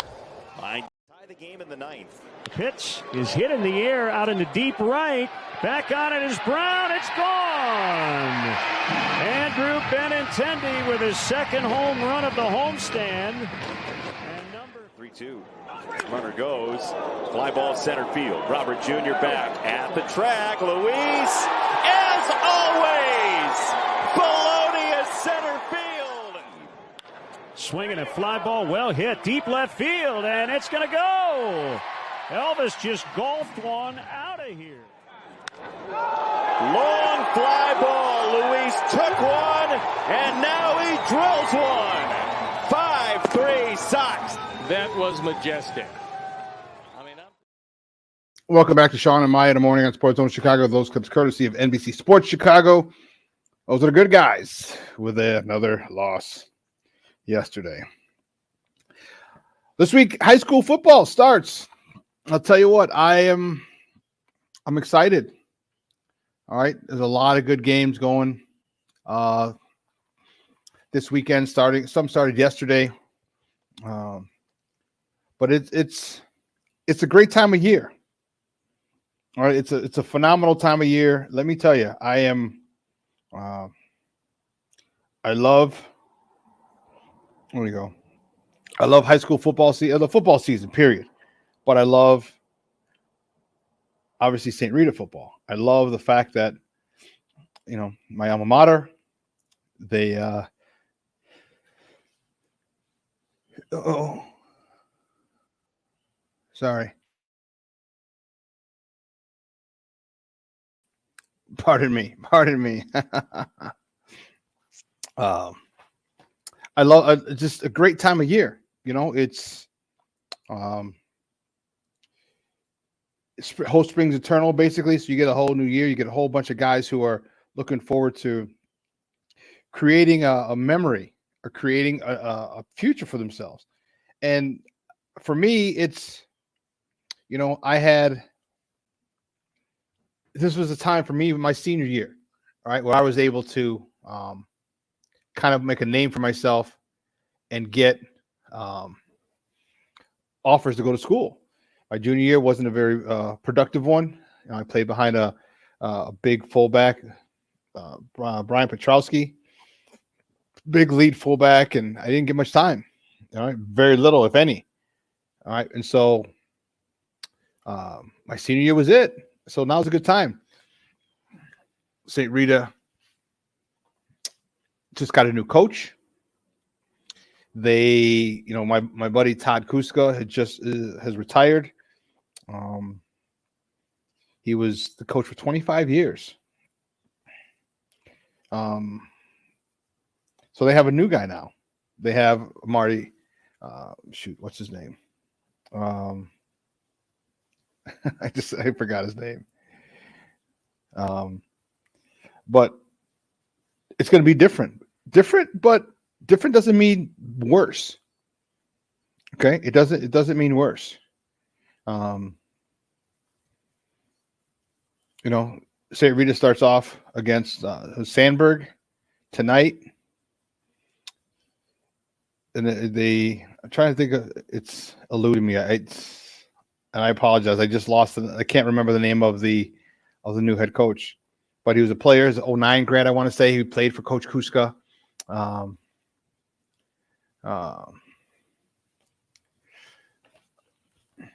The Bet Junior.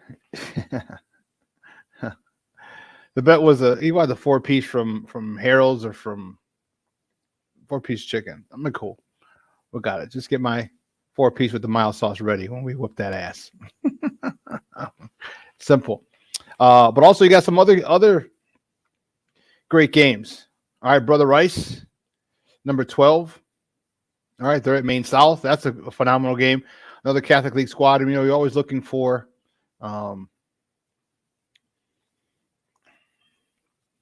Catholic League schools. I know I talk a lot of shit, but that's just a Catholic League thing. All right. Mount Carmel plays East St. Louis as well. That's a huge game. Huge game. It's going to be filled with scouts and tons of fans. What a hell. East St. Louis always represents, I believe that's at Illinois State. Phenomenal. Another Catholic League school. Saturday at Gately, Lincoln Way East, powerhouse in the South Burbs. They play Lance's school, Kenwood. All right, number 24, Kenwood. Because of they was supposed to happen Thursday, but because of the heat, it got moved to Saturday. So you got a lot of good games. All right, Simeon at Wheaton Warrenville South. All right, you got this one of the public league powerhouses up against one of the perennial powerhouse in the suburbs. They got Marist at Glenbard West. Marist, back when I was in school, Marist didn't have a football team, and then they actually became pretty good. Marty Hopkins, I'm sorry, there you go. That's Marty Hopkins is the head coach at Rita. Then Marist actually went on a little run where they were pretty good, and so now they have a decent squad over there. They have nice facilities, good land. They're just about to get a new indoor complex on Ridgeland. So high school season is in full effect. A lot of games are today. Some have been rescheduled for tomorrow. The ones that were supposed to be yesterday. High school's fun. All right. You really get kids playing for the love of the game, because you know why? For most of the kids, that's the last football they're going to play. Most kids are not going to go on to play college football. It's just not. All right. So it's just probably the last chance for kids to kind of just be a football star, right? And like I said, for me, it was a chance. It allowed me to make a name for myself because I didn't get a chance to as a junior, and you're going to find a lot of guys who have great years that get them into college that literally can change the course of their lives. So Rita's going to be, I'm interested because you know what? I heard it's going to be a lot of the same chord, but just a little different twist. And I hope we're a little more up tempo. I hope we throw the ball a little more. I hope we do a lot of different things. One, to win first and foremost, but to create an exciting form of brand of football. I want to get a lot more kids coming to St. Rita. I want there to be 2 and 3 levels deep of talented kids who want to play because the style is fun. If the style is fun and you're winning, guess what? You're going to go to college. All right, you're winning. You're going to get colleges coming here recruiting players.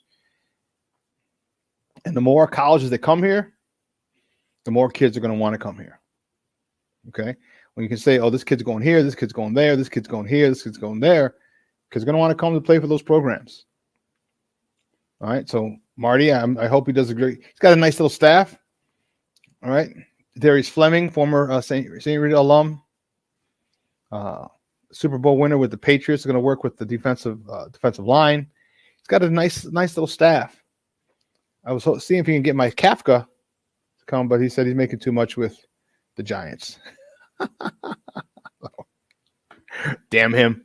But anyway, it's good. And you know what? A lot of public school teams are starting. I mean, not a lot.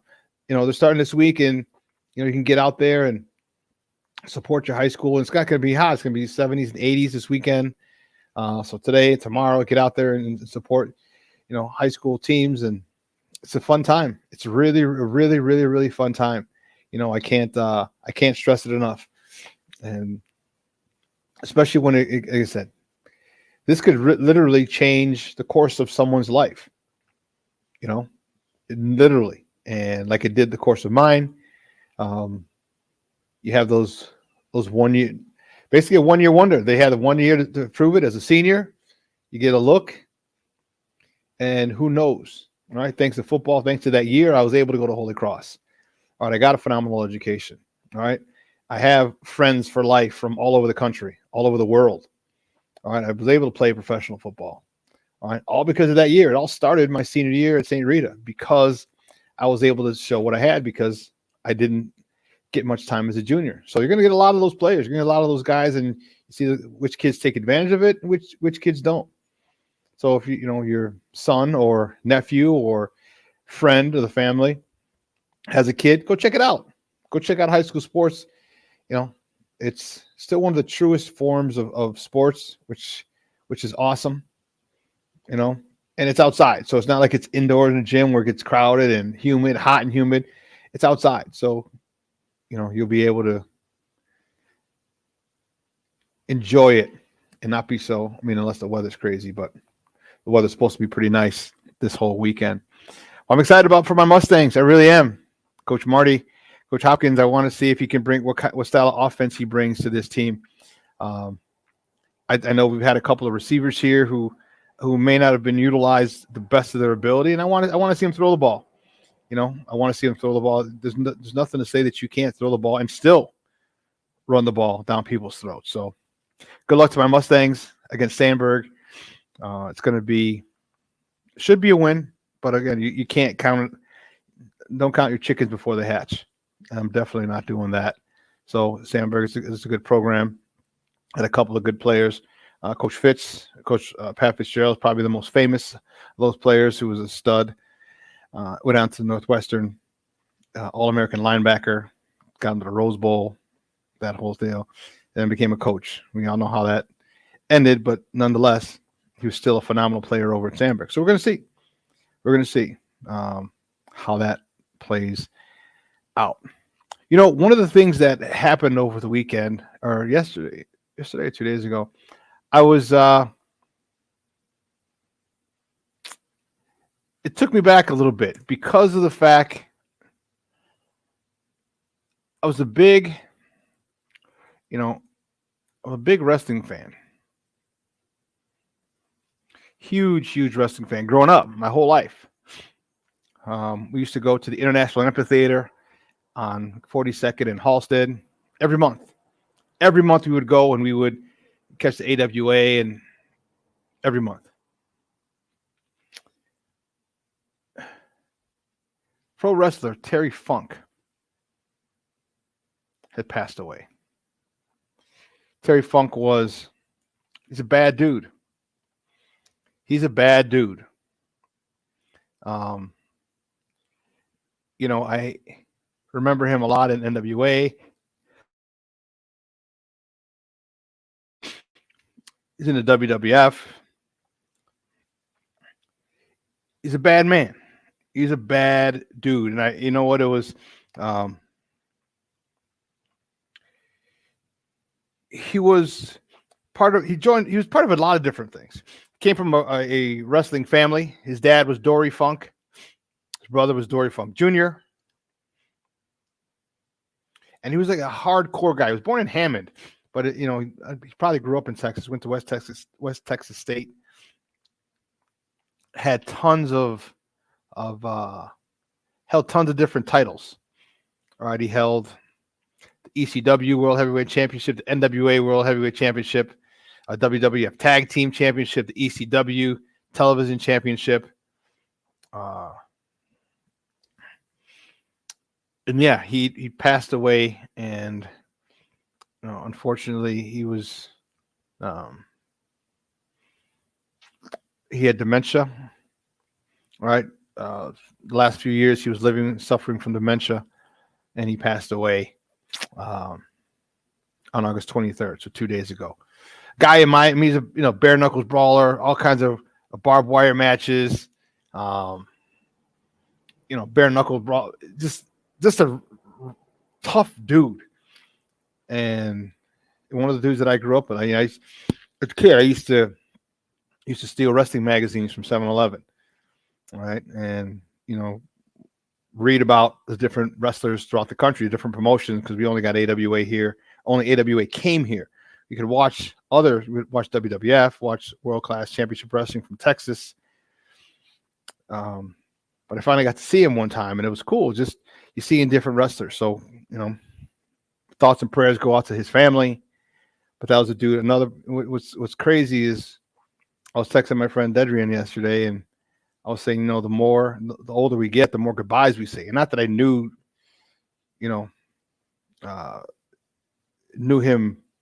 Terry Funk personally, but the more people we see pass away, and a lot of our childhood, a lot of the good times we have goes with it. And it's crazy. As you get older, just you realize that the guys I looked up to, this guy, that guy, this person passed away, that person passes away, and it's kind of sobering, I should say. Excuse me. So, yeah, God, rest in peace, Terry Funk. Just a real Texas badass, from a wrestling family. Tonight, if anyone's going to the Sox game, I'll be heading to the Sox game. They have the 90s concert, back to the 90s concert. So Tone Loc, Rob Bass, and it's headlined by Vanilla Ice. So like 6 songs, 7 songs, and we're good. About another half hour, 40 minutes after the game, and we're good. I was excited to go to when I saw this and I got the tickets. It's going to be a good time. So if anyone is heading down there, if you want to go, tickets are still available. Believe me, they didn't sell out. They did not sell out. So go down there, check it out. It's going to be a good time. Again, what do we talk about? Sometimes, and not that they're dead, but they're not in vogue, and so you kind of get a chance to relive your childhood or go back to points in your life that were pretty fun and memorable. Hang out, listening to Rob Bass and Tone Loc, the Wild Thing, and Funky Comedina and Vanilla Ice. And real funny story. So about Vanilla Ice, I never met him, but there's a line. So when I was with the Thunder, we went down to Miami, or actually played in Homestead, but we were down in Miami, January of 2007. So literally 2 weeks before the Bears played in the Super Bowl. And growing up to Vanilla Ice, there's one line in Ice Ice Baby that caught my mind because he was, claimed he was from Miami, and he was like A1A Beachfront Avenue. So in that, I wanted to, when we get to Florida, I wanted to go to A1A Beachfront Avenue because of the Vanilla Ice song that was over in Miami Beach, and you had to cross the bridge to get in there. But it was just really cool, and I remember that. I remember the dude, he had the hair, had the shaved eyebrows, had the, he was just a dancer. But again, part of my childhood, part of my youth, that brings back good times. So I'm going to the game tonight. When we leave here, we'll be leaving here in a little bit. As soon as we're done with the show, leaving Sheridan, heading back to Orland for a few hours, and then heading down to Sox Park for the second to last time this year, just to check out this concert. So if anyone's going, do me a favor, hit me up here on Facebook or Messenger. If you have my number, and text me. We'll meet up. We'll have a drink, and it should be a pretty good time. I'm still waiting to see. It doesn't look good, but I'm still waiting to see if I'm going to the Bears game tomorrow. That'll be 2 preseason games that I will have made if the tickets come through tomorrow. If not, then fine. I'll watch it, and I'll be producing the Smoke Fellas show tomorrow. Then watching the Bear game as well. So full weekend for the SuperBack. I'm excited. Not to mention high school football starting. Week 1 of college football is starting. Man, there's so many things. This is the time of year that we all love. All right, if you're a football fan, you love this time of year. All right. The cool part about it is there are no weekends. The next time we have football until February. All right, the first time where you're going to have a Sunday with no football, and hell, the Pro Bowl is going to be that weekend. But the first Sunday will probably be the first week or the last week of January, the first week of February. The next time there's going to be a week without football. So I'm ecstatic. I'm in my element. I love it. If you're a football fan, you love it too. Because now the SEC Network, ESPN, ESPN Plus, Fox Sports 1, FS1, every Thursday, Friday, every Thursday, Saturday. You're going to have tons and tons, even Friday, tons of college football, Friday and Saturday, high school football, Sunday, Monday, and Thursday, NFL. That time of year is here, and I couldn't be happier. Could not be happier. So, listen, we're going to cut it short a little bit today so I can finish packing, get out of here. I want to thank my guest, Michael Felder from Bleacher Report and the Stadium, for coming on, talking Bears with me. I want to thank you guys for tuning in as always. All right, my man Nomad just checked in. Great stuff. Baba Cornelius, Armando, Monica, Shawn. Did I say? I think I said Cornelius. All right, Luis, Mejia, Monica, Levette, everybody. I appreciate the love, the support. And guys, have a great weekend. The weather's supposed to be beautiful. 80s today and tomorrow. A lot better than 100 degrees that it hit yesterday. So, guys, have a wonderful weekend. Enjoy it. All right. We know tomorrow's not promised to anybody. So make sure that you spend time with them and make memories. That's the one thing you're gonna want to do is create memories. And that's the thing you don't want regrets. You want memories. All right. So for everybody here at Sports Zone Chicago, Elliot Baez, our executive producer, Clarence Council III, our social media guy, and my co-host in absentia, Maya Akai. I'm your boy, the SuperBack, Shawn Sierra. Folks, have a wonderful day. We're going to rebroadcast this today at 4 o'clock, I want to say. I think it is. Yeah, 4 o'clock. So if you missed any part of it, you want to catch it, check us out at 4 o'clock. All right? It's going to be a replay of this. So for everyone here at Sports Zone Chicago, guys, have a great weekend. At 12:15, you have Second City Sports coming up. And tomorrow at 11 o'clock, you have the Smoke Fellas and the Humidor Sports and Cigar podcast. All right, so you could check those out as well. So again, for everybody here in Sports Zone Chicago, have a phenomenal weekend, guys. I'm your boy, the SuperBack, Shawn Sierra. Have a great weekend. Your boy is out.